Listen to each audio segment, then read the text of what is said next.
dig it? Can you dig it? Can you dig it?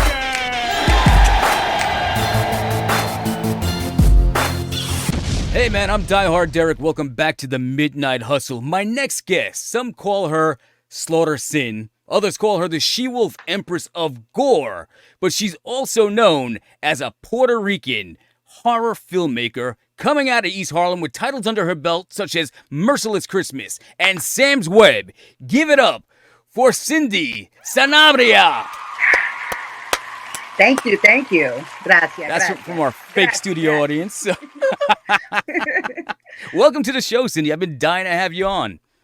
Thank you so much for having me today, Derek. I'm glad to be here. A couple of weeks ago, I got the chance to talk to Apache Ramos, and he's one of the orphan, the war chief orphan from the cult classic, The Warriors. And that I was marking out. I was a big fan. I'm a huge fan of The Warriors. So to speak to Apache was great. And before we actually recorded the podcast, he gave me his number. He's like, hey, just call me. We'll set this up. And every time I called him, he's like, I can't talk right now. I'm on the set of Merciless Christmas. Cindy's a fucking maniac. You got to see the way she directs. She's crazy.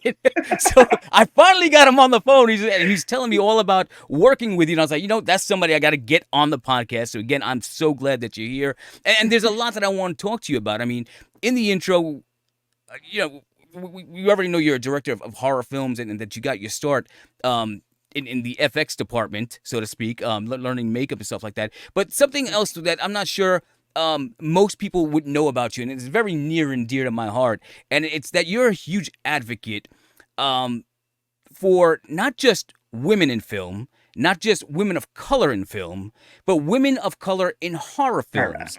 And like I said, I'm a big advocate of that as well, but also of people of color in film, especially Latino representation, because specifically Puerto Ricans, I feel they're not represented in film. And with you having such a strong authority voice out there, I want to know more about what you've done, why you're doing it, and how we can get more of the word out there.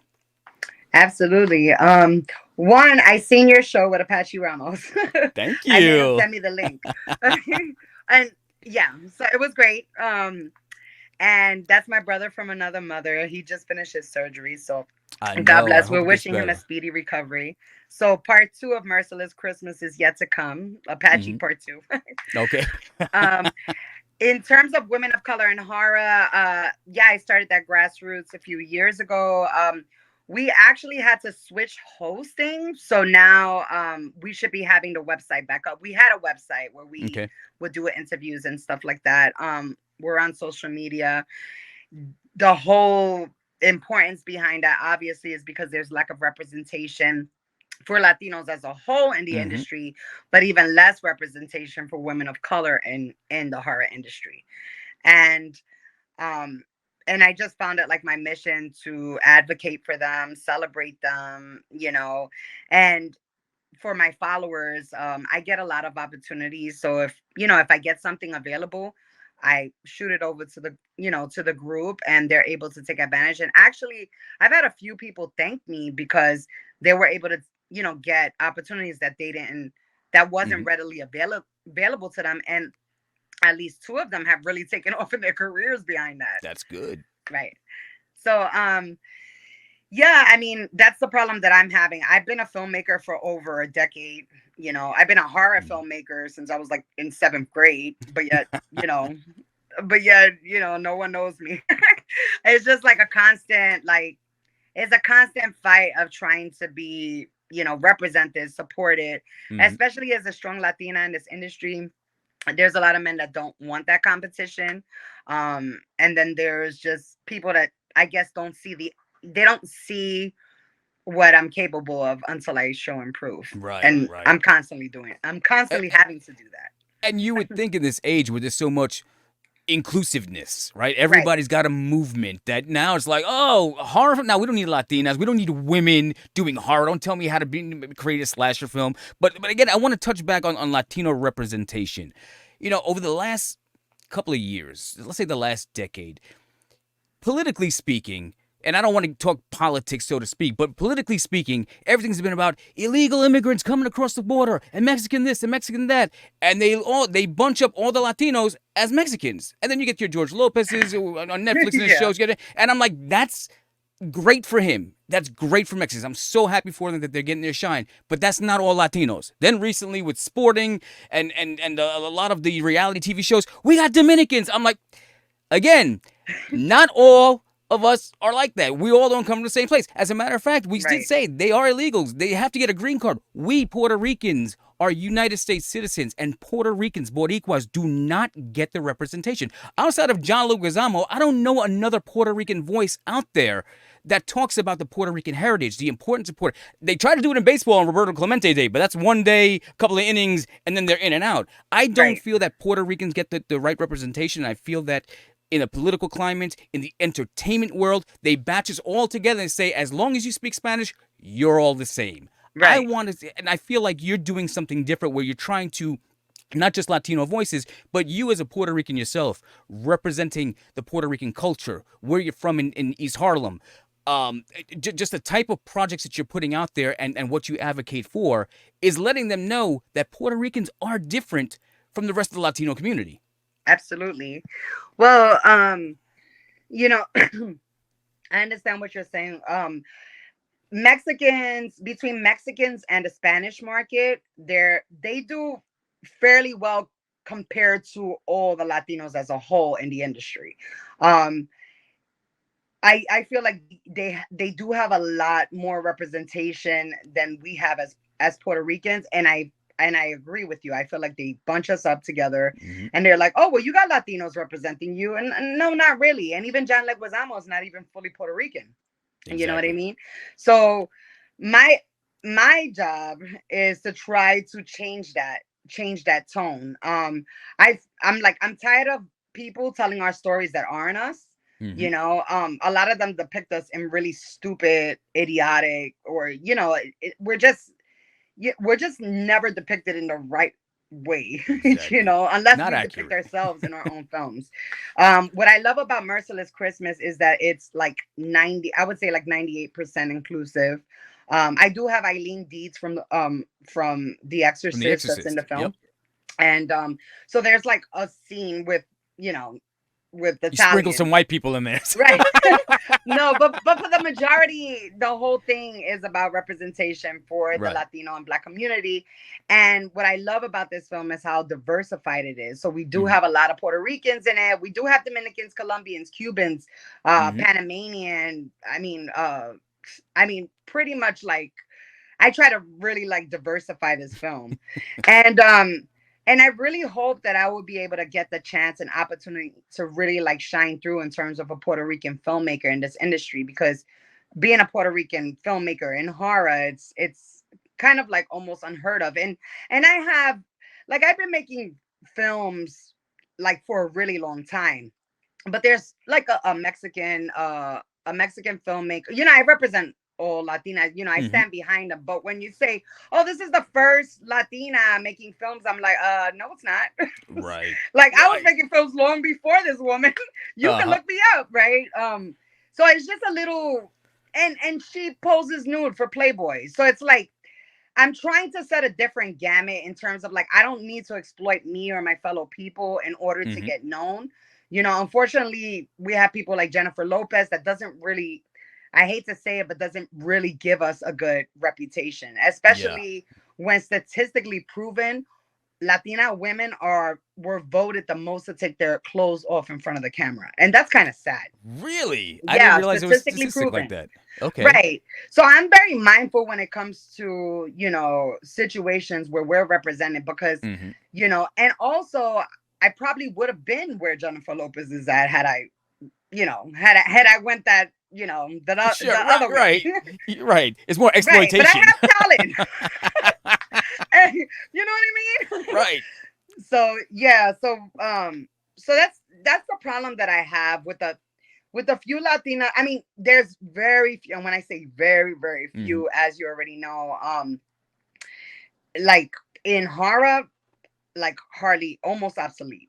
But I intend to change that, and I'm gonna keep on making films until, you know, until we're put up on the map. You know, J Lo had her run, but now she's being exposed for being fake, and Hmm. and that's kind of like when I say I'm from the block, honey. I was born and raised in the projects. I didn't grow up in a nice little house in a Catholic school and all that stuff. No, Right, I right. went through it. Hmm. I dealt with the horrors of reality. Yep.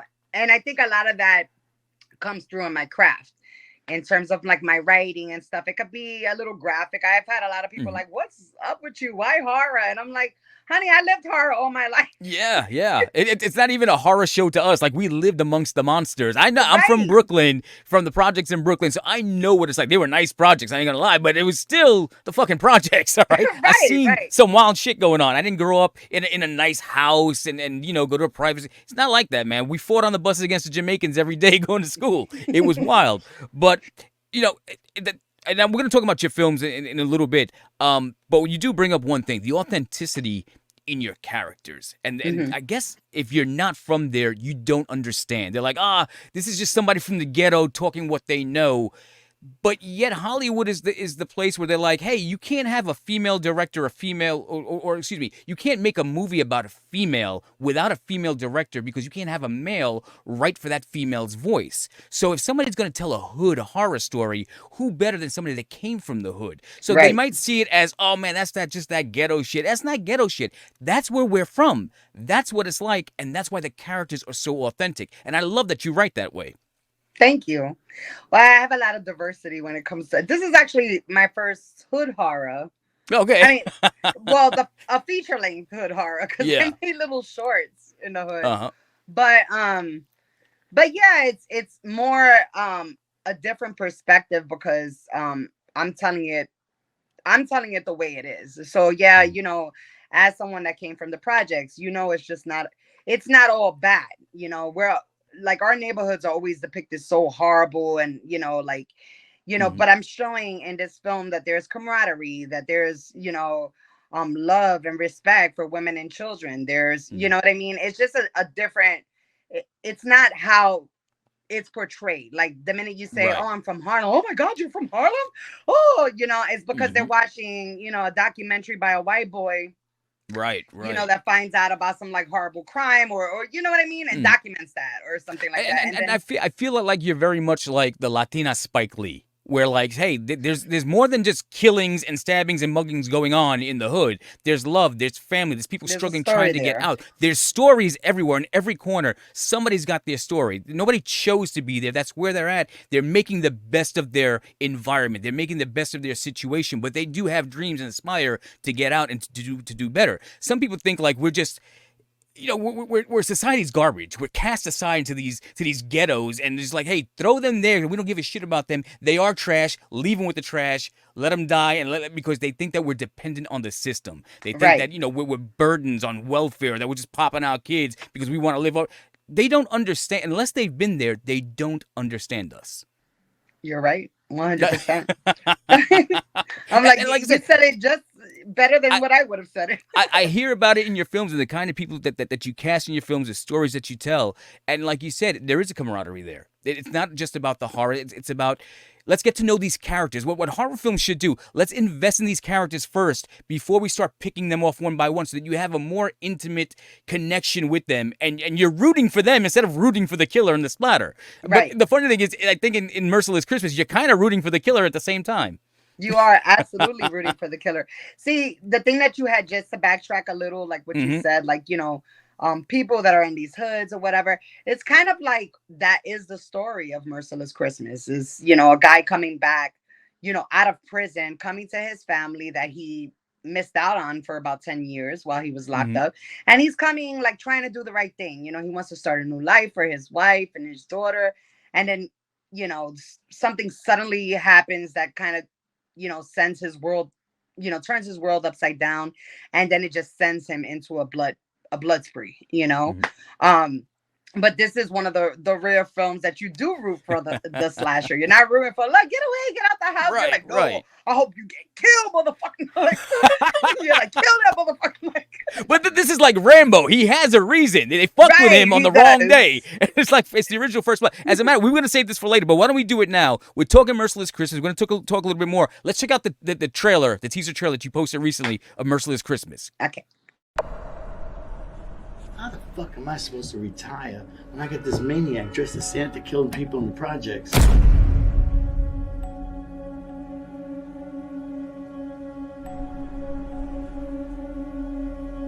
I ain't seen nothing. I ain't heard nothing. He's coming after all of us now. Please, I'm sorry. So y'all all play a part of his fucking rage.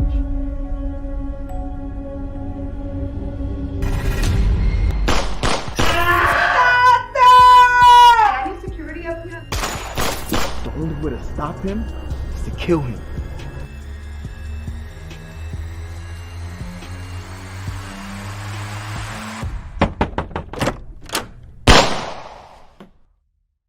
Merry motherfucking Christmas.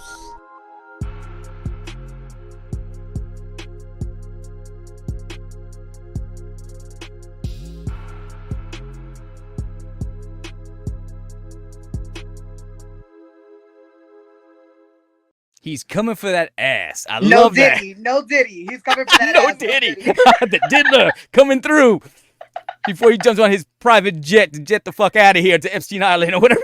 Right. Man, it looks so. Here's why I love it so much. I don't. It's independent film. I don't want to call it independent film. Independent film is when you got backers and you got a small studio and you got money. This is from the world that I come from, guerrilla filmmaking. I got a camera. I got no money. I'm running out there and I'm working with the element. And I don't have a shot list in my head. I know what I want because the story's up here. But all right, listen. Nobody's here. I don't have a fucking permit. Let's shoot this. Ready? On 3. Guerrilla filmmaking, run and gun style. I know that it's more than that in Merciless Christmas. Yeah, but it's way more than that. I get that vibe though. But it's got that raw grit, that true to the ground street feel from it. Right. That you went out there, you used what you had available to you. I know you do fundraising, and you're currently doing fundraising through Merciless Christmas. Tell us about a little bit of that process on how you've been not only raising the capital, but what your production is like. Okay, so the hardest part of being a Latina in this genre is, like I said, the lack of support. So I was trying to raise about $30,000 for the production. I was only able to raise the first half of it, which is why we only shot the first half of it. SAG has really changed their laws and everything like that, and bringing prices like way up. And as an independent filmmaker, it was hurting. That change is hurting my pocket. And unfortunately, we have lost 2 SAG actors from the production. So unfortunately, I don't know if you noticed, Judy Torres was supposed to be a part of the film. Yes. She's no longer a part of the film because of the process with SAG, the funding and everything. And also because of unforeseen circumstances, like 2 of my actors had critical conditions where they needed to be operated on. One being Apache Ramos, and the other one is another one of my actors. And because Apache Ramos is one of the leads of my film, I had to postpone it anyway, because to me it's more the safety of my actors is way more important than money. Of course. So so I couldn't push Apache either. And, even though I did a little, but I was very mindful of his health. I was always checking in on him. I got a lot of love for Apache. He knows I treat him really good. And, and so, yeah. And he gives me the little run because él habla. Oh, I know. I know. He's distracting. Like sometimes he goes on set and everybody's like, because people are fans. So people are like, and I'm like, we're trying to do a take. Apache, shut up. Wrap it the fuck up. And then he's like, all right. I'm like, save it for the scene. Save it for the scene. But I love working with Apache. He's fun. And, I'm so blessed to have such a talented cast and crew. And this is why it's so important to fund films like this, is because, there's lack of representation, but here's a film where every single person that was handpicked by me, they're all excellent actors. And a lot of them will, like a lot of them would be in different places had it not been for the outlet of film. Right. And what a lot of people don't understand is just like some of these people come from hoods or bad areas and stuff like that. And they decided to take their talent and love for this industry and do something with it. And some of these guys are so effing talented. I mean, some of my actors are really on the rise now. I've been seeing one, especially one of them, Jamie Cooper. Shout out to you. He's a Biggie Smalls impersonator. And he has been in so many things. My goodness. I'm like nonstop. Every time I look, he's already been in like 3 or 4 Netflix series. Some that are coming up. One's called Nori. Damn it. I wish I had like all of them off the top of my head. But Jamie's doing good. Denzel. I mean, like we have so many great actors. And so yeah, it's just important to support this. The process has been a little grueling because of the fact that this is the first project I actually had to partition. I usually go straight through beginning to end, but due to lack of funds, we weren't able to. And I didn't want to compromise the film, but I'm not a quitter. So yeah, could I have taken that $15,000 and made like a lower budget film? Absolutely. But then that would have meant that I had to cut my SAG actors out. So no more Hector Camacho Jr. I have, the professional boxer Hector Camacho Jr. Eileen Dietz is a part of it. Apache Ramos, and a few other, really great actors that, if I went a different route, I probably wouldn't have been able to have them on board. So I am thankful for that, that the ones that have stayed committed, understanding the process of what I'm going through, and really just understanding and knowing that I'm trying to do my best to get it done. I have a great cinematographer. His name is Baramy. And he does mostly videos, music videos.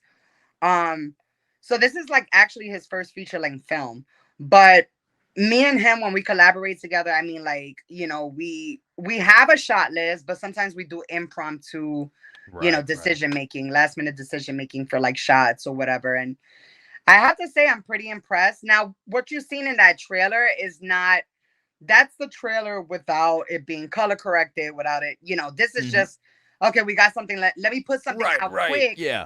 To see if I can, but so I can show my, anybody that wants to donate that, exactly. It's a good sample to try to raise the additional capital for the film. Right. Has there been any interest from any other smaller studios? Say, hey, let us jump on this. We'll tag our name onto it. We'll get you we'll help you out with funding. Or is this something you just want to do on your own so you have more creative control? Oh, I'm well on board. I mean, I haven't invested aside from the I do have one investor that came on board, but aside from the crowdfunding perks that we have, the crowdfunding campaign, I do have a private sponsor kind of like tier list where anybody that wants to, but that's for serious investors, for some, someone that wants to drop like 2,500, 5,000, 10,000 on the film. Okay. And then you're owning a portion of the film. So you get a return on it, you get your investment back. But those are for serious people that want to invest and stuff. And not everybody, takes those kind of on the lower end. One day I'm gonna be in the market where people are like throwing money at me, but right now it's Cindy gonna be trying to raise $2 million for the next film. Well, my next film is about it's gonna be up there close to $1 million. Well, I'll talk about it definitely. Yeah, we'll talk. Yeah, but all right. That one's probably like the biggest production I have ever even thought of to date, and it's a lot of planning. So getting back to what you're doing with crowdfunding now, what do you think are the biggest challenges? Why are they? Because we talked a little bit before we got on the air, and my best friend runs a comic book. He's been doing it for 15 years, and he sets the small goals. He'll hit the small goal, but then when you look at the other people in the industry, they're blowing out their goal by 800%. They'll ask for $10,000, $15,000, and they're getting $150,000. He's looking for just under 10,000, and he's hitting his 10,000. But I was like, is it because you're not asking for enough? What is it? What's the? And I know if you knew what the secret formula was to get more people, more eyeballs on the and the investment on there, but like, where do you think you're missing out in terms of getting that funding or getting more people drawn to the Indiegogo crowdfunding? I think I need more representation. I think I need more people like really like pushing for it. To different markets that I don't know these people or whatever. So I always encourage my actors and spread the word, spread the word, spread the word Right. you know um because like you said before, like if you keep hitting the same people, it's just you're not gonna get nowhere, right? Mm-hmm. I really wish I wasn't even in this situation. I personally I hate asking for money. Yeah. So I think that that's where my downfall is that I don't push my campaigns as much personally, and also because um I'm so overwhelmed with other things going on because it's like I'm doing the back end of the stuff on the production, the front end on the stuff for the production, so it's Yeah. like I'm all over the place. And at the same time, I'm also handling other projects. So I have right now, Sam's Web is in post production. We have Merciless Christmas in production. Yeah. We have Horror Able we're trying to seek distribution for Horror Able, and then we have another film that's in pre-production right now. So it's like as soon as one is going, the other, and it's hard because I don't have the team that I need to get things done. So I think once I get to a certain plateau, and I believe that after this, I believe that after this year, I won't have those problems anymore because I'm working at a different financial strategy to make sure that I accomplish my goals without the help of others. If I don't, if they don't want to, So yeah, at the end of the day, um, I just feel like, unfortunately, in our communities, we tend to not support each other as much. White people, they get their goals accomplished because white people, they want to help their fellow white people out. They'll throw $5,000 and like, oh, sure, yeah, whatever. Yeah, you go to a Latina, my own family won't even give me $5,000.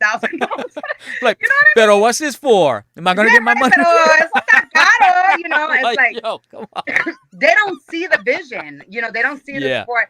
And unfortunately, like when it comes to people like me, you get the respect once you're turning them out like crazy, or once you have the money. Then it shifts. Then it's like, but it's like, and I appreciate like the people, oh, I'm proud of you, I'm this and that, but they are a lot of those are the same people that won't do shit.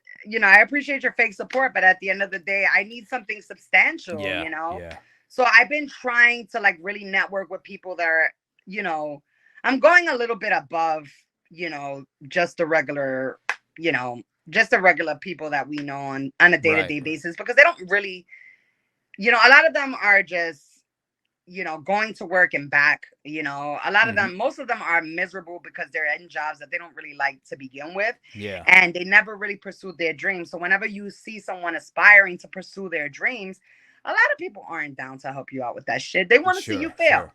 And that's the honest to God truth. Like, there's not a lot of people that, that genuinely support you on a regular basis. Once in a blue moon, it's like, oh, Fulana did me a favor. Let me throw a little $20 to a campaign or whatever. This is why I'm trying to hit like other markets. And this is why it's so important. Like last week I had Horror Hound, and that was okay. A good thing. Horror Hound reached out to me, Horror Hound magazine, and gave me an interview. And then on our last campaign, we had Rumorg Mag cover us, and then we went up. It's really the markets, and it's really like representation, and the more like people push us and like believe in us or whatever, because I can show and prove, and I could create a film that's 10 times better than half the shit that's out there right now. Right. I think Blumhouse exploits horror. I'm here to compete with that motherfucker. Excuse my language. I was gonna ask you about him later on. Okay, yeah. Oh, honey, I don't like him. You don't like Blumhouse, okay? No, because and mainly because of that, because he's more of a businessman than he is a filmmaker. I respect his business hustle. I don't respect his film game, because he's like a monkey that throws shit at a fan, just whatever sticks. You know what I mean? Yeah. And I really think that he's doing that at the mercy of horror. He's taking these franchises and screwing them over.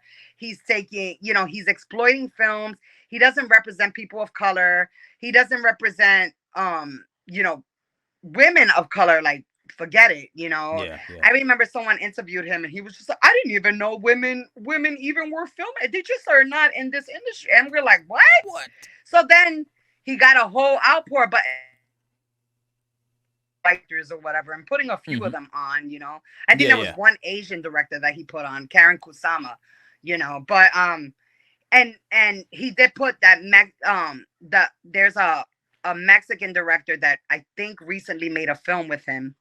But she's the one that I was telling you about that, you know, that she's, you know, she was on Playboy. So it's like, I'm talking about like women that have not shown their bodies, have not explored themselves or others to succeed. You know what I mean? It's like, I think that's why it's taking me a little while longer to get up there because I'm a genuine person. You know, and I don't run with the masses. I go against the grain.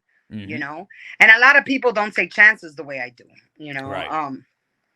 But I'm pretty confident in my craft, and you know, and yeah, it's not an easy avenue to walk down as a female. I've had to deal with a lot of things, but you know, people have not been forthright with me, and because I'm a female, they think they could do that with me.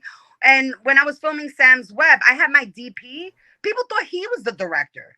So it's like, they're asking him. And when I turn around, I'm like, are you fucking kidding me? Because he just so happens to have a camera. Because he's the guy, right? But it's always constantly, I'm trying to prove myself. It's like, after 10, 15 years of me making films, I'm still having to do this, you know? Yeah, you got to fight for your spot on your own fucking set. That's a little... Gotta do it. Just like, but you know, and then when I come down and show the ghetto side, then everybody's like, "Oh, right." Like, and we were talking before about why Puerto Ricans don't have representation. They don't want to deal with us. We fucking spicy. They're like, "Gee, they gonna cut us." Wait a minute. They were like, "Oh yeah, that one's a little firecracker." No, but it's, you know, when I'm on set, I'm as a professional as I can be, you know. Obviously, you know, like with Merciless Christmas, it was during the holidays. So some of those days were like a little stressful. And then afterwards, we all had like a shot or whatever. So I was making coquito and stuff. I heard you bring coquito to the set. Apache told me. Oh, Apache told you. Oh, my told God. me about the coquito. He had coquito, pina colada. I make all that shit from scratch. So I'm over here like, people are coming in the house. I'm like, yeah, we're going to do your scene in 5 minutes. You want some coquito? I'm ready, boss. Let's go. Right? I saved the alcohol though for the end, but you know, I had like virgin pina colada and coquito in the beginning, and then by the end we were drinking. Forget it. Everybody's getting all fucked up. It was a festive time. So we were talking before about Indiegogo. I know that's a tough racket, and I'm like you. I don't like asking for money. I like to have my money allocated, pay it out, and then later on, people say, "Hey, what can I do?" They'll come to me, say, "I want to get involved." I'm like, "All right, well, here's what you can do, and here's how much it costs." I don't like reaching out my hand out, like asking, "Hey, I'm trying to do this project. Anything you can do would help." I fucking hate that. Right. But as a woman of color in horror films, aren't there government grants? Because you're Latina, because you're female, aren't there places out there that technically your studio would be considered a small business? Technically, you would be considered a minority in the arts. Right. There should be government money out there for you. It's not as abundant as you think, and it's very competitive. So, really? Oh, extremely, yeah. I've applied to a few of them. Actually, I just recently applied to 2. So hopefully, one is for my upcoming film because I'm gonna need a lot of money for that, and then the other one was I just entered the Academy Awards. They had like some kind of that I think I put in a diverse a script that I wrote a while ago called Momentum, but I revised it, and then it went, you know, it was actually played at the Puerto Rican Traveling Theater. Miriam Colon, I don't know if you know her. Yeah. Or if you know who she is. She played in Scarface, the mother of Scarface. Mama Montana, yeah. Yes. Well, she was my mentor for a little while, and I created this. I was in her professional screenwriting unit, playwrights unit, and I was the only screenwriter in her playwrights unit. So I, you know, wrote a script that, you know, they did a reading on. We had a performance. Then it got optioned at the University of Michigan, and it played there theatrically for like 3 days. I had like a 3 or 4 day run, and now we're trying to get it back into New York. Maybe I'm speaking with my friend right now that runs The Point up in Hunts Point in the Bronx. And there's a little theater there. And yeah, I'm just trying to see if I could like reshop it for a theatrical thing. But I also entered it in this Yeah. Academy Awards because it's more like a drama, action, love story, but it's still very diverse. Hmm. And it's very, well, all my stuff is very inclusive. So Yeah, yeah. So, You so know. what's the ultimate goal? I mean, obviously you want to get theatrical runs out of it. If they don't offer that, or they straight to streaming, straight to I don't even know if they do straight to DVD anymore. That's obsolete. But like, what's the goal? Where are the masses going to be able to see your projects? Well, it varies. For Merciless Christmas, the goal is to get it into the movie theaters, Mm-hmm. and for the one that I'm planning to shoot at the end of the year that I'll talk about in a little bit. That's not a horror. I'm planning to get that one in the movie theaters as well. The rest of my films, I think Horror Able, it looks like it's gonna be like a streaming kind of thing. Mhm. So I have some interest from Canada right now. And I think Sam's Web is okay. So Sam's Web is a 2-part film. So this is the first part of a 2-part film. Okay. So Sam's Web is the perspective of the killer, where the second part is going to be the perspective of the actual victim. So think of like the Dahmer Okay. series, for example. Right. It's probably like the closest thing that I could think of, where it's more about the perspective of the victims versus Mhm. the actual killer. Yeah, you see him. Yeah, he's talking. Yeah, it's Sure, but sure. but you see, but you don't see the like the focus isn't on the killer. It's more on trying to how do you say, trying to empathize with the actual victims and not just seeing them as Right, cattle, right. just like as a Yeah, victim. yeah. Okay, And that for me, makes this sense. is very important because the majority of people that he killed were women of color or women that Mhm. were on the fringes of society, drug Right. addicts, prostitutes, like people that really didn't have, they were considered less than dead. And that's the next, I'm thinking that may be our second part of the film. Okay. So So what I'm taking from that is that the first part you're seeing it from his point of view, what his right. motives were as a killer.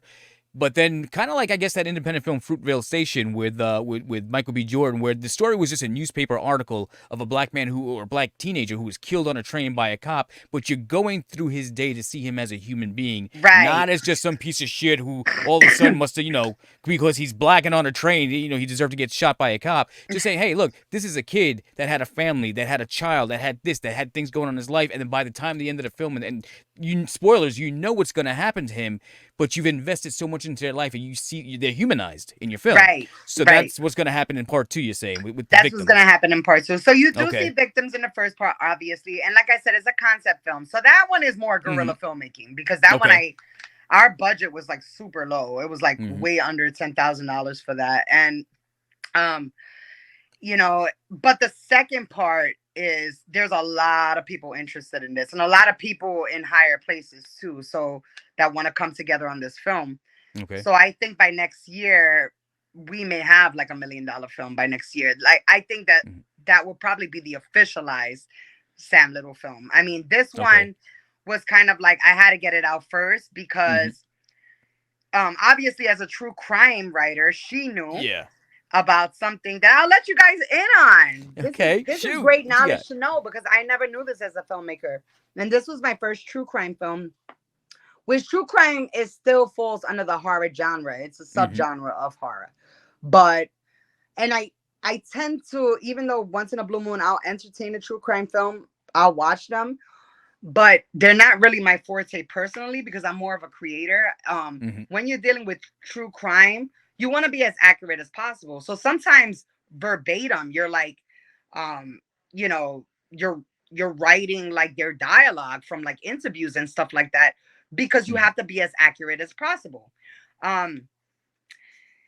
The thing that is very disturbing about true crime films is that, well, with this, I actually had to go into like case files. I had to speak to arresting officers. I had to like, and it gets really ugly when you have to look at real people dying and, and it started playing on my psyche. Like I started getting like very emotional and stuff like that. And I'm not an emotional person, but it just didn't feel right, Because but it's real. I pushed myself. Yeah. Sure. And I'm only doing this because I was compelled by some of the victims. Like some of the victims really caught my heartstrings. Mm-hmm. There's still about 20 something victims still out there, cold cases that still haven't been found. He's been killing since the early started in 1979 all the way to 2005. How did you find out about him? I mean, like, I want to hear more found about out this about story. him because a few years ago he was arrested, and I remember when they arrested him. Oh, okay. Yeah, he literally only lived like 3 or 4 years after they arrested him, and he died. He was like 80 something years old. Uh-huh. Okay, And he was still killing? he killed all the way till 2005. They caught him, so he was killing into his like late 60s. Okay. Early He had a pretty 70s, good run maybe. there. Yeah. Yeah. 79 and not caught, no trace, no evidence, nothing, no leads. No, he was. Well, you'll see in Sam's Web how he was able to get away with those things. Okay. And also like that's the only thing. Okay, because he was known as a choke stroke killer, so he literally would choke girls out and jerk his Really? meat. So because Wow. of that, it was very awkward doing this kind of film because I'm Stroke. trying not to exploit women. You got this guy raping women and trying to do it as tasteful as possible. Right. You know what I mean? This was like, yeah, that was a challenge for me, man. I was like, what the fuck? Your actor But- never got confused. He starts stroking her neck and just like, no, wait a minute, it's the wrong hand. Like, It is so we had a lot of funny moments in the film, but and the second one, it's hard. It's like there's no way to get around it. No way to get around that dialogue. No way to get around the stuff that he was doing to these women.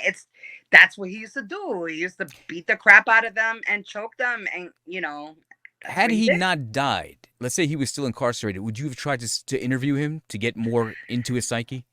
Or would you just go based on the case? Like the case files was enough to tell the story, but perhaps maybe talking to him one-on-one. I and kind of getting- thought about that, but then I didn't want to go that far. Like Yeah. he was, when I initially thought about doing the film on him, he was still alive. Oh, okay. He had died maybe like a year or two after. He just recently died. I would say about Mhm.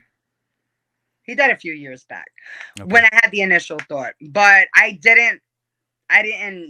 No. No, you No, I probably be. I get real ghetto. like saying, with what you that doing with that other hand under the table while I'm Yeah. talking to you? Ew. No, and the funny thing is, in Cindy, real touch the life, glass, he touch the would do glass. that. No, in real life, he would do that. So, like, literally, detectives would come and talk to him, Uh-huh. and he would jerk his meat under the What? table while they were talking to him. This And dude's they knew it. sick. Yeah, But they yeah. played along with it just so they could get him to confess. But while he's confessing, he's literally reliving this Oh my fantasy. God. It's Right, so he's disgusting. getting turned on with the memory of what he's already done. He's already achieved the win. Right. Oh, While they're that's getting disgusting. him Big Macs, and I mean, the guy, he Wow. did such heinous crimes, and then Did the Oh, police have goodness. interrogation video that you could use to watching and get deeper into the profile? I have. You do, yeah. There's not too much out on him. Mhm. But I had watched all his interrogation videos, any that are out there, any that I could find. I Mhm. even spoke to some of the arresting officers, because remember, this guy killed in over 17 states, Okay. and he killed 93 people. So, and the reason why I chose Sam Little is because Florida is where he started. And Oh, Florida is where okay. he came back to after he got arrested in California for rape. Gotcha. So eventually that rape that he got see, it's sad because he killed a disabled woman here in Florida, and if he got caught for it, he Mhm. got extradited back from Texas or whatever for that murder, and because of the victim, they released him because the victim was slow, because she had a Disabled. 40 IQ, and it's like because she was disabled. So and it's still kind of somewhat like that to this day. It's like those people really don't have, people of color, we're struggling. But when you're a person of color, imagine being a person of color that's disabled. Disabled, yeah. Yeah, it's That's like 2 strikes against you. right. You're Mhm. way below the totem pole in their book. And then you're talking about these crimes are happening in the 70s and 80s where they really didn't give a shit about these Right, people, right. Yeah. So it's just really sad. And that particular case, he was released in a half an hour. on a murder charge in Florida. Mm-hmm. And then so I interviewed the guy that arrested him, and he said that it was the most chilling person that he's ever met in his life, and he can't get him out of his head. Really? And he's the one that went to go get him to extradite him to bring him back. And he's not the one that put him on the stand, the judge did. And he was so pissed with the verdict because they really tried to get justice for that disabled girl.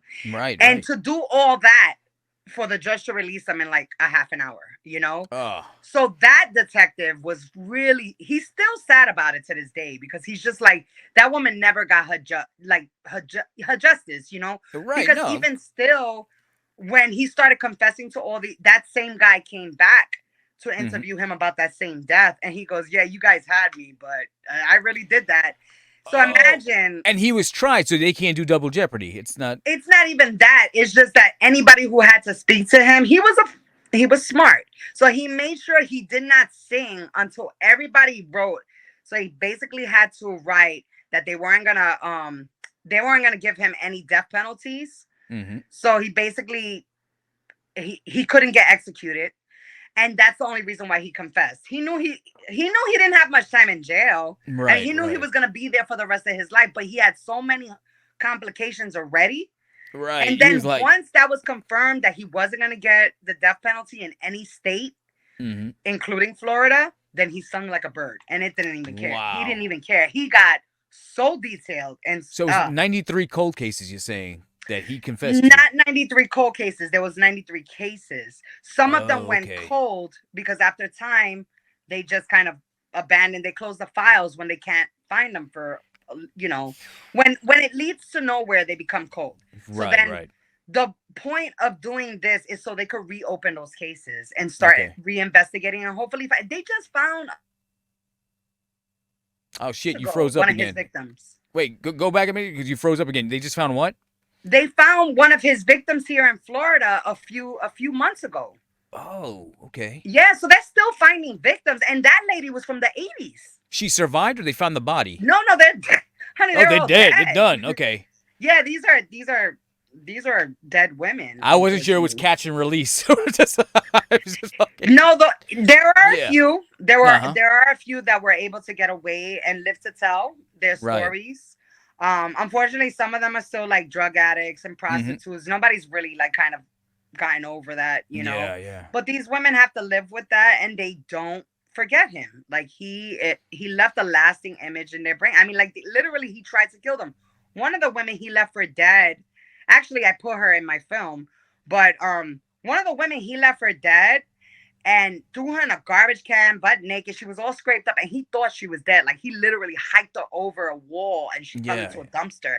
And she survived. And she said she just stood there, and she was freezing. She was cut up and everything, but she would not move. So you have one of the actual victims in the film? No, I don't have. Oh, no. Okay, I thought you had the girl. No, but I recreated one of the. I was like, oh shit! I would never do that to a victim. Like one more time, just one more time. You make. Yeah, right. Let's just run it by again. No, actually, I'm thankful for the few women that I was able to film because those women that I filmed, they look a lot like the victims, and the killer looks a lot like the killer. It's just, it's kind of eerie, It is, and for the feature that I'm already working on, I mean, it's for the second part of the feature that I'm already working on. It's some of those victims too are just like, I can't believe, and that one's just going to be with the primary focus in Florida because there was 16 kills here in Florida. And if you go through 93 cases, I'm talking about a series of maybe 2 weeks. It becomes Once Upon a Time in America. It's just like a so I Sergio can't, Leone unfortunately, I can't do all the victims, but I know like there was like 20 something victims in California. Yeah. The two states that he killed the most was in Florida and California. Okay. So there was like, I believe like 19 here or 17 here and 19 over there or 19 here and 21 over there, something like that. They're off by just a few. This is the trailer to Sam Webb. Is this one out already? This one is in post-production. So post-production. Before you play the trailer, just to let you know, This was a very, very rough cut trailer. Okay. Okay. It's not color corrected or anything like Don't that. worry about it. Don't worry about it. And It's the sound fact that it effects are got just done. really off. So this It's was the- like not mixed at all. It got done. Listen, there's a Right. better version coming, but everything that we've talked about so far, just know all that love, all that passion, all that research got pumped into this project. Not color corrected, but it will be. Let's Right. take a look at Sam's web.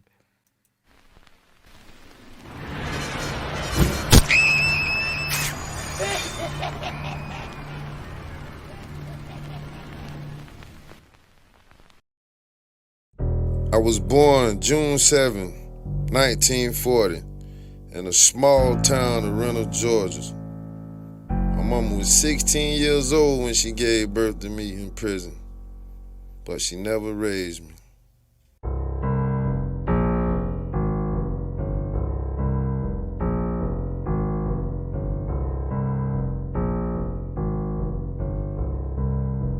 Why me? Why me? That's just how I get them. They fall right into my well.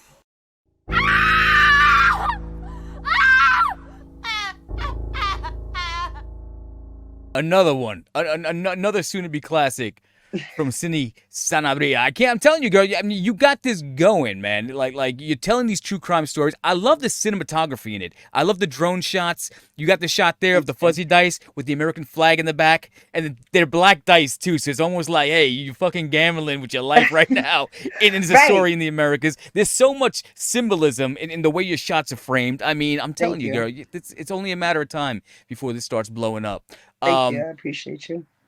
You mentioned before, and especially when we were talking about the disabled victim that Samuel Little had, you are also an advocate for people with disabilities. I know that is very near and dear to your heart, and that's what your documentary Horror Able was about, correct? Right. Tell us a little bit about that.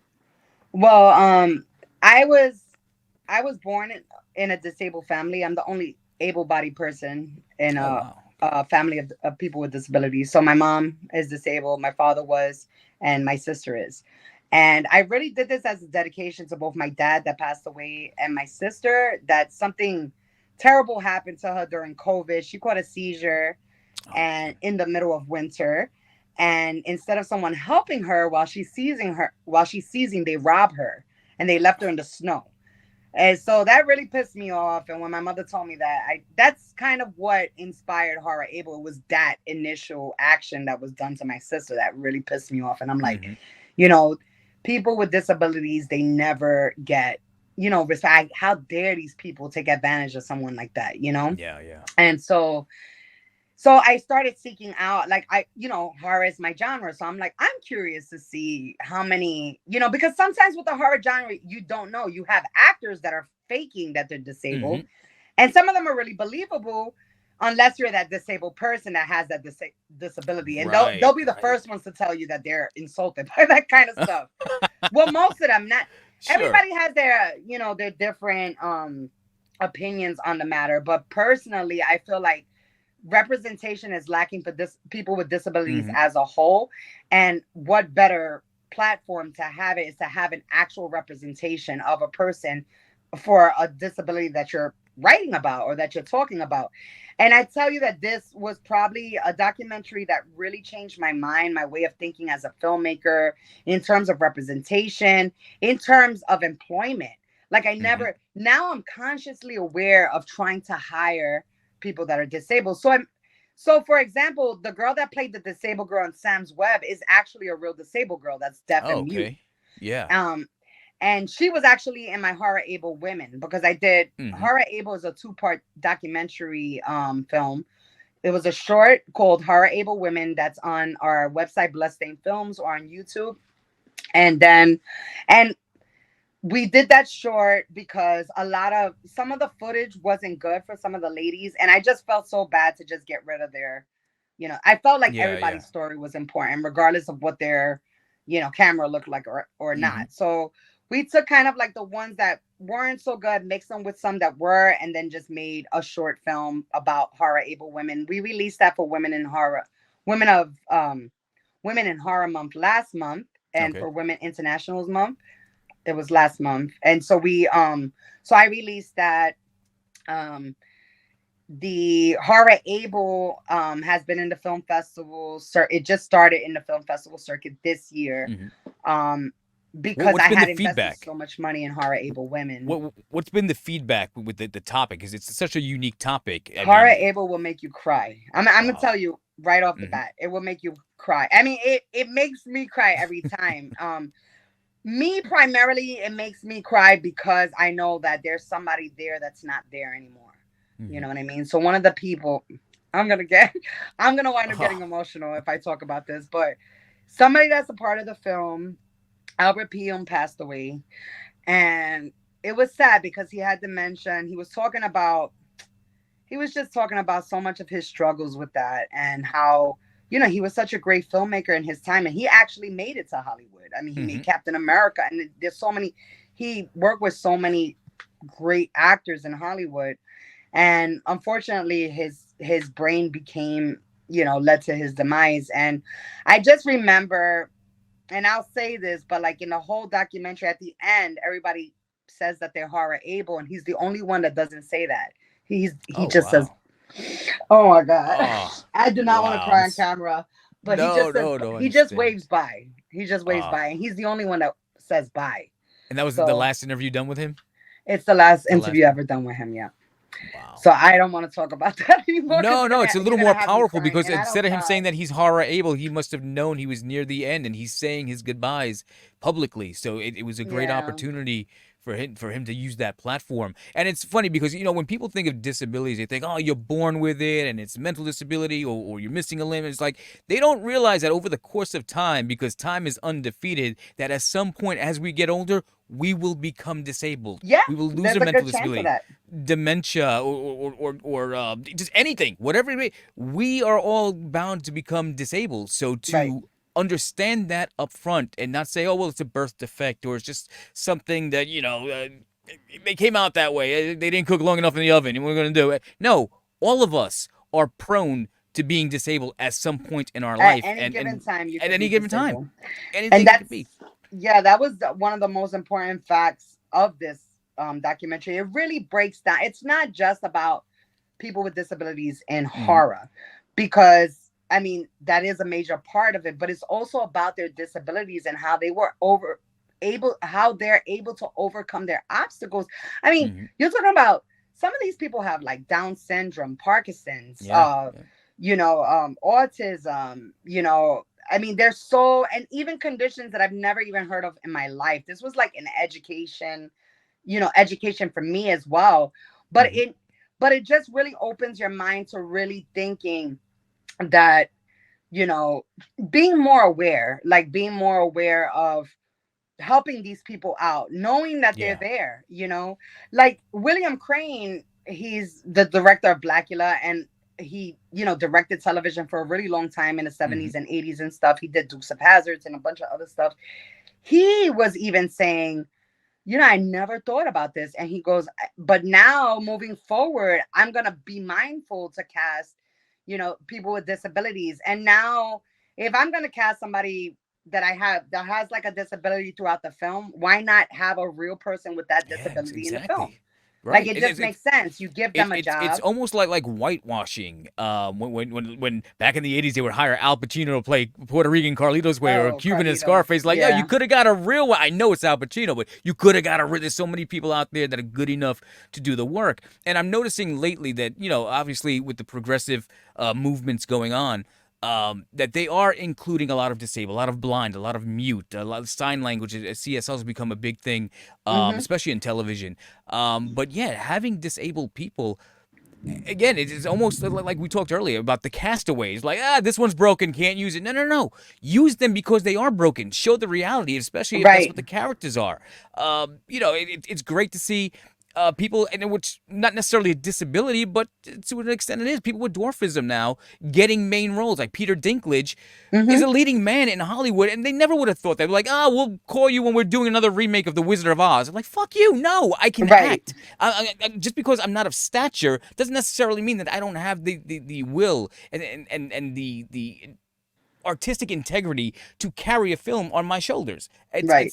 I love the fact that things are being inclusive. I love the fact that there's more authenticity there, and that people are being, I don't want to say educated, but the awareness. Right. It's like, hey, we're here, we're able. And able is such a strong word, such a powerful word to use, because they call them disabled. But no, if you give them the opportunity, they can prove you wrong to show you that they are able. And there are some people who were 100% able before who are now deteriorating to becoming disabled, and you look at them and say, man, look at Bruce Willis. Like, this guy was Die Hard, okay? Yeah. John McClane, The Last Boy Scout. I mean, everything he's done, and to where he is now, where he can't communicate, do you look at him differently? Or do you remember what he was able to do when he was at his peak performance? Right. And for you to actually highlight that and give time and give a platform for those people to speak, to okay, let's call it educate. Let's just say, hey, there's an opportunity out there for each and every one of them. Why not include them into our art, into our genres? And I think it's fantastic. So shout out to you, girl. Thank you so much for what you've been doing. Michael J. Fox was like a prime example of that. You know, he had a career going until his Parkinson's hit. And then all of a sudden he faced all these challenges. But shout out to Lloyd Kaufman from Trauma for putting Peter Dinklage in the next Toxic Avenger. Toxic Avenger, Yes, he's playing his son, and I can't wait to see that. Plus, Lloyd's my homie. Awesome. Even though I didn't like the points for Puerto Ricans in the first Toxic Avenger, so I'm gonna have to. It was the 80s. We're gonna do. I'm hoping he didn't write that script. I gotta go back. Wow, did you see that? Was that the lightning and thunder that we? Yeah, that was lightning. Like it ricocheted. Like I was like, I hope it doesn't come to. Oh, I heard that too. God's moving the furniture. Okay. A new Frankenstein. Well, I don't think you're that much older than I am. You're probably younger than me. I was born in '75. Oh yeah, I am younger than you. Oh, okay, so that's what I'm saying. So how long have you been influenced by horror? I would say for quite some time. My dad, I'm not too far off in age, but my dad, I remember my dad taking me to see The American Werewolf in London. Oh, I'm actually wearing the fear. Oh, there we go. There we go. Yeah. Oh, I'm a diehard horror fan, honey. You can look around my room. No, I see that. I'm like a diehard horror fan. It's a little messy now, but I'm like all horror. The reason why I bring that up is because, again, I'm born in '75. By '78, that's when my brain clicked. Oh, look at it. I love that.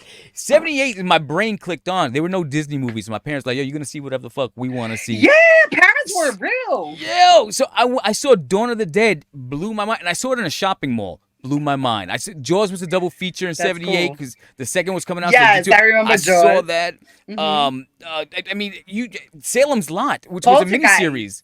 Poltergeist, yeah. Exorcist.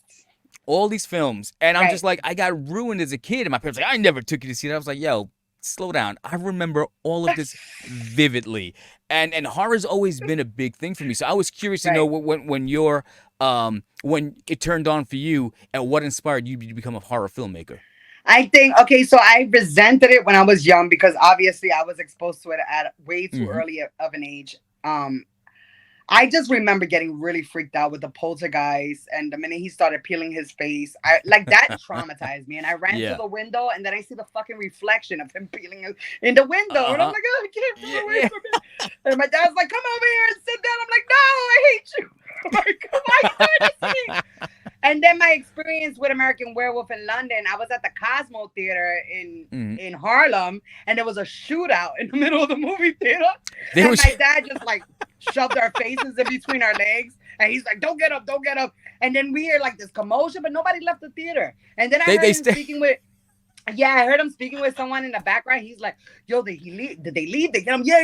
He got him. All right, everybody got back up. You see everybody's lifting up their right. seats. Nobody got out the theater. Back to our previously scheduled broadcast. So, yeah. So, I would have to say what made me inspired, I had to get reintroduced to horror because I was traumatized for so long. Horror for a really long time was not my favorite genre. I think what really, really got me was the original Pet Sematary. Like that shit traumatized me too. Okay. And I was about, I can't remember when I seen it, but it was in my teenage years sometime. All right. So now fast forward to like now I'm in high school and stuff like that. And I started getting like obsessed with like special effects makeup. So I started gravitating slowly back to horror, but at that time it was like the lightweight horrors, like psychological thrillers, like Silence of the Lambs, where you don't really have like the blood, guts, and gore. And my best friend at the time, he decided to, he was like, I'm gonna break your horror cherry right now. Here you go. And he gave me a spindle of 50, a spindle of 50 bootleg movies that he burned himself. This was a long time ago. Yeah. When DVDs existed. No.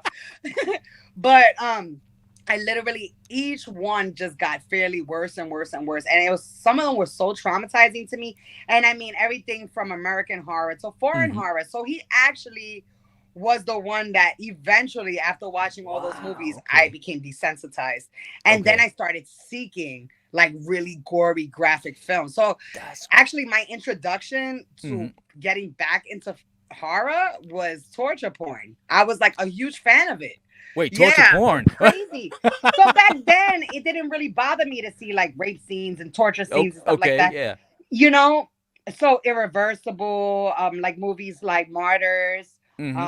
These are like Irreversible and Martyrs. They're both French films. If you haven't seen them, you should watch them. They're really, really good. I started watching things like Audition, where Takashi Miike became one of my favorite directors. Itchy the Killer, Chan-wook Park's Old Boy, what is it? It's called the Vengeance Trilogy. So it's 3 of them. It's Lady Vengeance, Old Boy, and Sympathy for Mr. Vengeance. There's 3 of them. Okay. And so I became a really big foreign horror movie buff because I started seeking films that were banned out of the United States for good reason. Because outside of the US, we have what's called the censorship here. So you got a bunch of old bitches in a room saying, "Oh, this deserves to be a NC-17 where they could never, whatever." Right. So they're the one. You got these very, very old people, or very like people that aren't even down, and they're rating our films. And so it takes away creativity, it takes away our creative control to some degree.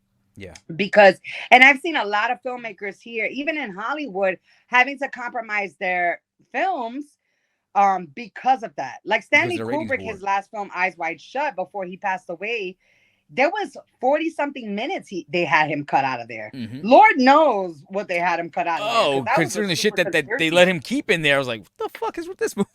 Yeah, but there was things in there that was like real conspiracy stuff exposed and stuff. And I heard that they forced him to remove that. And then he dies like a week later. So I was like, I want to see that edited version. Yeah, but a lot of people have spoken about that, like limitations in terms of creative control. Whereas if you live in, if you come from Europe, or have you seen Salo? Pierre Pasolini, he got executed for that film, but that shit is like, you can't even get worse than that, and that was back in the 70s that they're doing films like that. No, I find it funny that you steered away from it as a child, like, oh, this shit's crazy, and then later on, not only did you get back into it, you were reintroduced into it, but then you went into the routes where the most extreme, because American filmmaking has been watered down, it's been diluted, it's been shit. They don't make. I'm a huge fan of the original Halloween, the 1978 Halloween. Yeah. And matter of fact, I love Halloween 2. It wasn't as good, but Halloween 2 picks up 5 minutes after the last one left off, and I dig it because the pacing is very much the same. Right. When they continued that franchise, I'm like, yo, fuck this. They took out the heart and soul of what made that movie so good. Even now, when David Gordon Green brings back the original cast 40 years later to tell that story, something's still missing. He still had to give in to the studios. He still had to give in to what today requires in order to be released. I'm like, dude, you're still missing. You touched on it, but you skirted it and you missed. You didn't stick the landing. Did the same thing with The Exorcist recently. It's not a bad movie. Everybody took a big wet shit on it, but when you really started to look at what it could have been, I didn't think it was so bad. I didn't think it was bad either. Yeah. I could sit through it. I enjoyed it, and I love the tributes that they paid throughout the film. Right. I just feel like. Do we need another trilogy? Like, what are we telling? Where's the story? It's a cash grab. that's the thing for me. It's like, that's why stop exploiting films. Like, stop remaking remakes. I mean, how many? And they're thinking about another Halloween. Coño. It's like, come on, I bro. know. To me, I feel like you're taking something from that, and they're watering down these franchises. Shame on you, Blumhouse. I know why he's doing it. You know, it's all about the bill, but yeah, I actually care about the stuff that I put out, and I don't, you know, I don't want to take chances like that with my, you know, by, like, I just feel, I understand where he's coming from his perspective, because he's no longer writing or directing anything. All he's doing is producing. Right. So it's so easy to throw money towards a project. That's why he has his name on like 100 films that come out in a year. You know what I mean? He's not really doing the brunt end of the work. You know what I mean? So, and things are starting, like, things get lost in translation when you don't take ownership of your own stuff. You know what I mean? So, like, for example, Guillermo del Toro, I love him. He's one of my favorite directors, by the way. But his trilogy that he did, you know, with Kronos, The Devil's Backbone, and Pan's Labyrinth, that was an antiquated trilogy that he had. And no, okay, I almost lost you. So then, but then he produced a film that was okay. It was the Orphanage, was it? The Orphanage? Yeah, I think so. Yeah. And it was missing something. Because it wasn't a Guillermo del Toro film, even though his name is plastered all over it. Yeah. Same thing with Candyman. Like Candyman was directed by Nia DaCosta. It wasn't even directed by what's his name? By Jordan Peele. Jordan Peele. Yeah. But Jordan Peele put his name as producer on it. And you know, I honestly I enjoyed the original Candyman better than the remake. Yeah. I thought it was okay. I'm not a big fan of remakes. I've never been. You know, you know, I'm kind of like that too with fan films. I mean, people might not like me for saying that, but I feel like you're relinquishing your own originality when you do that. When you're taking over something that's already been done, a concept that has already been done, characters that have already been done, and now you're chancing it with your own perspective. Now, 9 out of 10 times that could be a hit or miss, you know. And for the most part, usually the originals win. You know what I mean? Once in a blue moon.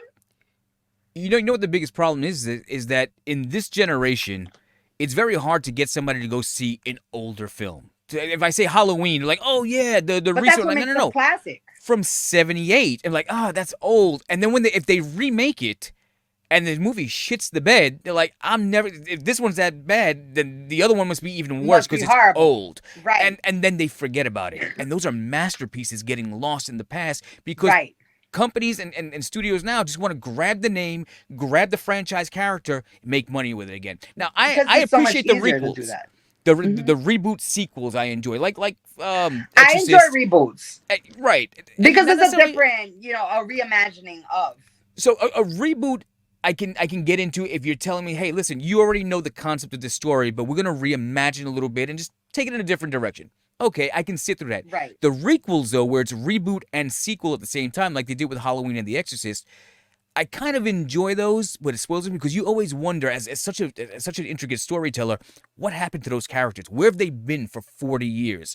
How did they deal with their trauma? Where are they now today in modern? How is it still haunting them? So to revisit them after those originals that happened 30, 40 years ago, I enjoy that.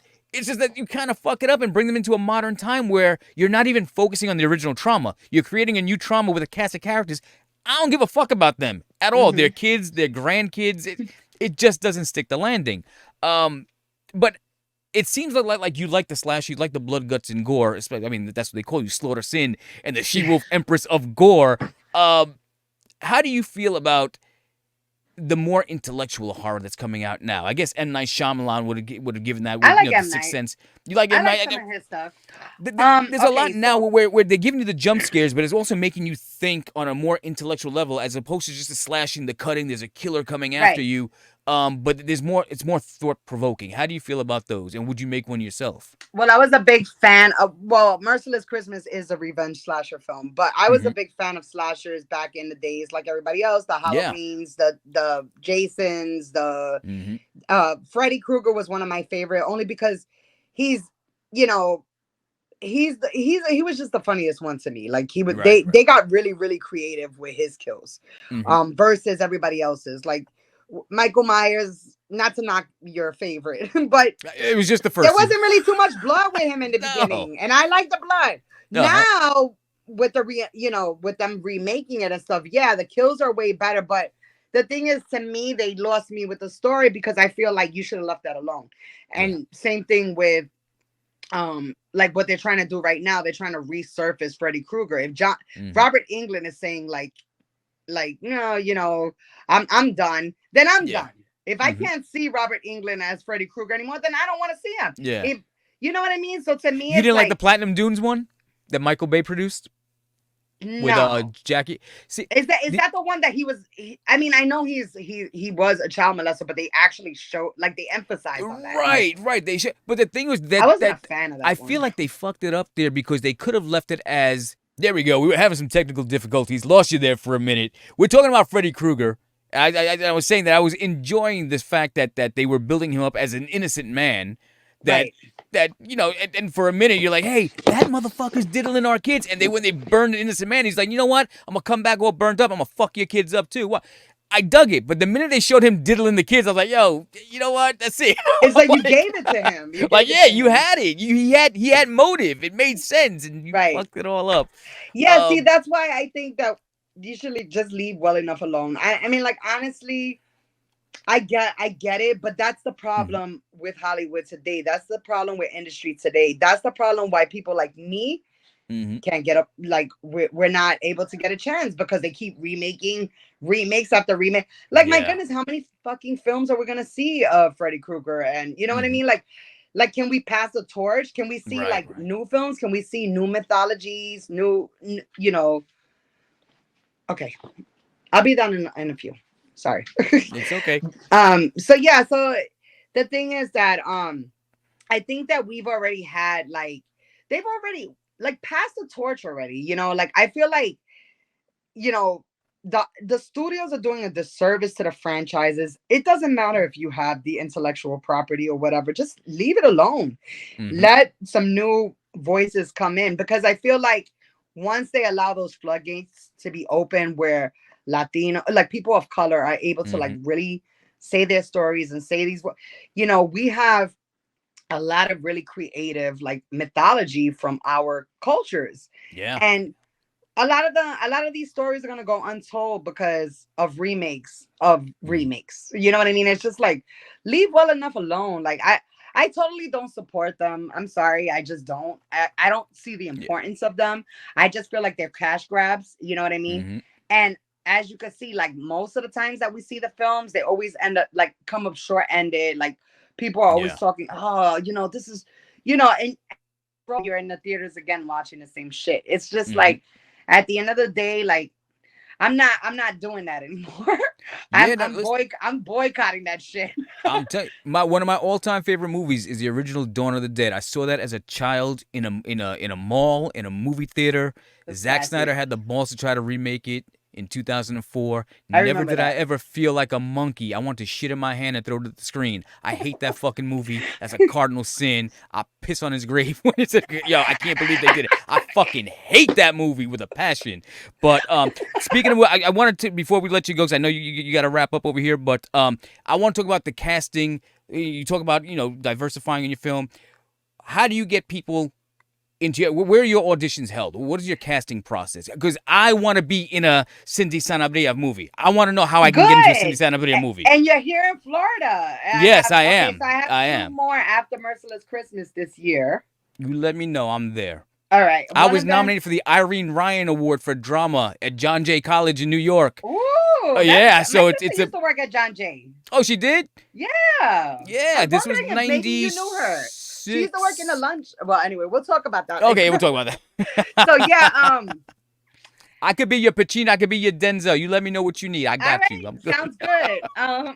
So usually auditions are held online because I'm here in Florida, and obviously this was a New York production. And even though we do have people coming from all over, I have an actor that's coming from New Orleans. I have my lead actor, the main guy that's playing the Santa, he's in North Carolina, Atlanta, Georgia. Okay. Then I have somebody, Eileen Dietz is coming from California. You know, Camacho's coming from wherever Camacho's coming from, because He's he's moving around. like all over the place fighting. So it's like he's in DR here, Hawaii there. I'm like, let me know when you're in the States when it's cheaper, bro, to fly you. Right. Yeah. You know, but so yeah, most of my auditions, they're done online. Like I'll send sides and then I'll just like, you know, I'll do reads online. I mean, I have done in person, but since I've moved to Florida, that has been my casting stuff is just online, you know, either through Zoom or through like live or whatever. I just want to hear the person. Are you having trouble finding? I find like there's no creativity. I came to Tampa in 2012, and I feel like this is where dreams come to die. I can't find anybody creative. I can't find any productions. I can't find like-minded people. And maybe because I'm from Brooklyn and I moved too fast for them. You gotta connect with a New Yorker, baby. That's what it is. That's what it is. We're out here in witness protection, man. We got to start up the mob again out here, the Latino mafia. Yes. Well, so once Merciless Christmas is done, we are going to I have a fundraising event for the film that I want to shoot in November. Well, the later part of this year. So it's probably between November and December. That one is Taína. It's a historical drama about colonialism, but told through the perspective of the Taíno natives instead of Columbus. It's really showing the true side of things, because you know, going through my filmmaking, you know, I watch a lot of films and stuff like that. 1492 with Jipodio. They made him look like a freaking hero. It's disgusting how that man has been celebrated. He's been idolized. He's been memorialized through fucking statues, and he's a piece of utter shit to try to like decimate you know, the Taino population, which by the way has not been eradicated fully.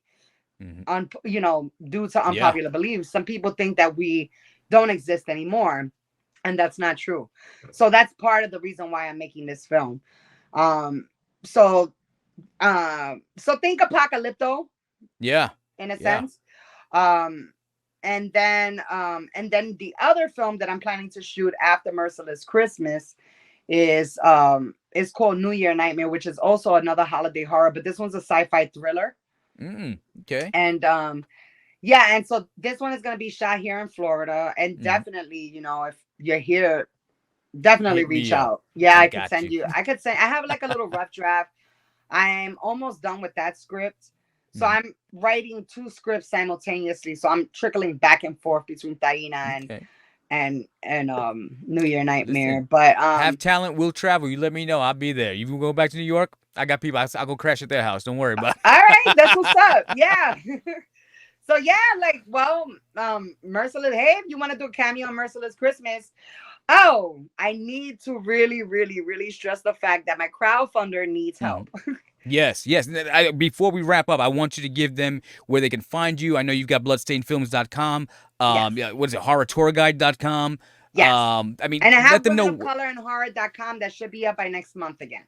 I think that you need to jump on that quick. I think because I clicked the link and I think that domain's available before somebody tries to snatch it from you. Yeah. No, it is, but it's tied to a domain.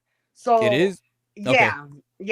It's a holding place. It's a long story, but yeah. Okay, cool. I need to transfer the DNS. I'm gonna give you a moment now to sell this movie and ask for that money so they could maybe this is the church of Sanabria.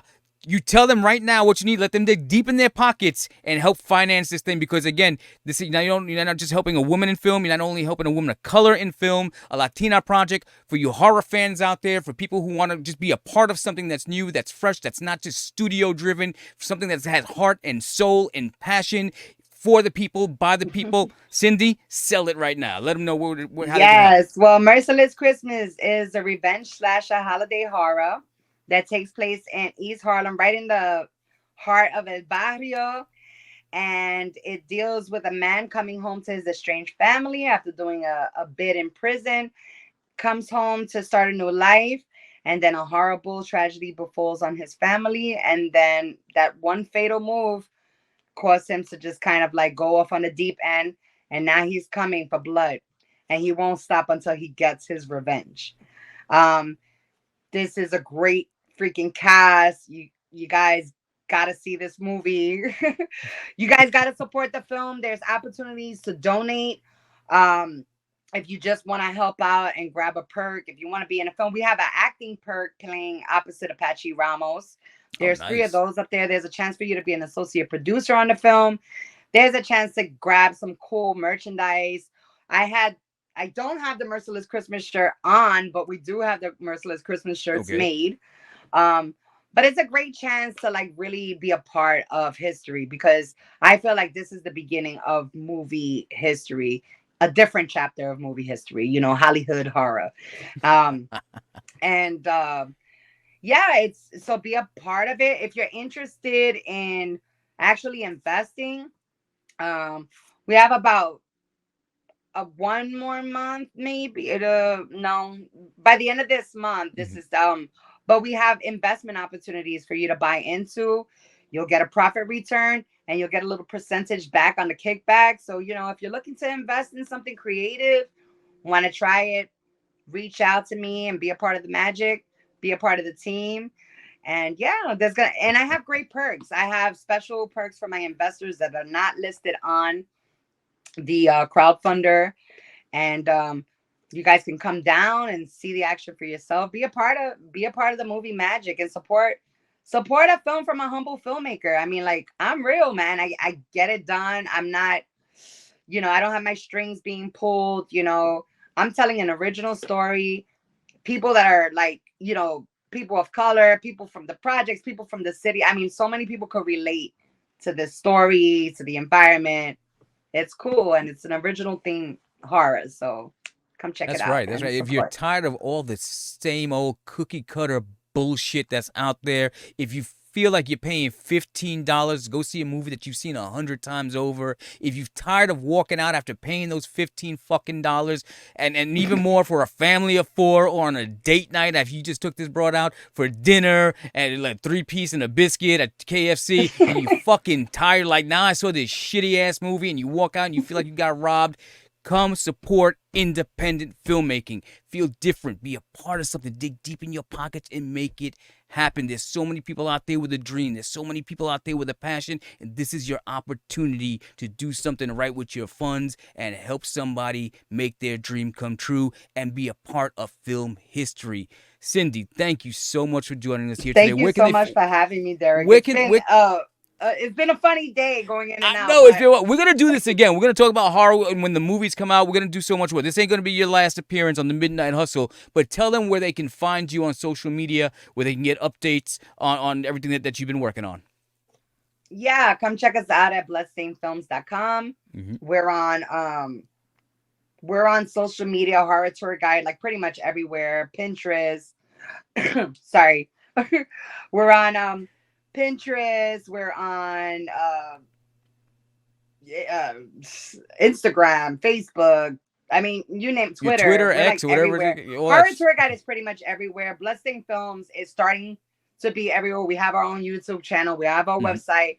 We're starting to we do have a Facebook account, but it's not really like, you know, it's just very, you know, we're still in the building phase of creating what we want out of Bloodstained Films, which is going to be like a huge interactive experience. It's going to be more than a film production company that we're working towards, but more on that in the future. But there's a lot of surprises, a lot of things that people have not thought of. There's a lot of angles that I am taking as a filmmaker, and I think that if you come along for this journey, you will not be disappointed. I appreciate all my fans, anybody that has followed Slaughter Sin, and thank you so much, Derek, for giving me the time to interview with you and talk to you about my past and upcoming films. Hey, man, you know what? We were talking about this before we started recording. There's a lot of horror conventions out here, from Spooky Empire to Spookala, Tampa Bay, Screams. There's a couple of other things going on out here. Cindy, We need to team up as a tag team and hit these places to get our names out there, to get more people behind it, to create awareness for your films, to maybe even find the investors there. We need to get out in front of these people. So you let me know when you're available. We'll put it on the calendar. And if you come out, let's do it. It's a date. I'm there. Yeah. Tampa, Orlando area, come see us in person. And come be a part of this. Come meet Cindy face to face. Come be a part of this film. Come be a part, donate, invest, whatever you can do. We're going to get out there in front of the people. We said it before. We don't like asking. We're not asking. We're asking to be a part of it. Come join us. Support Damn films right. that you want to watch. I mean, like, are you... Unless you're okay with watching like remakes for the rest of your life. Same old shit. Because that's the direction that Hollywood has headed. They don't want to put out money like that. If they have the intellectual property, they're going to keep recycling it. Of course, 100%. We're going to get the word out there, Cindy. I'm glad to join the team. I'm happy that I'm going to come here and start pushing Merciless Christmas and anything else that Bloodstained Films is putting out in the future. So, again, this won't be the last time that you're here. But, again, I'm DieHard Derek. That is Cindy Sanabria, the queen of gore. Slow to sin, baby. Yeah, we go. Slow to sin. This is us, the Midnight Hustle. Can you dig it? Dig it. We're out of here. Can you dig it?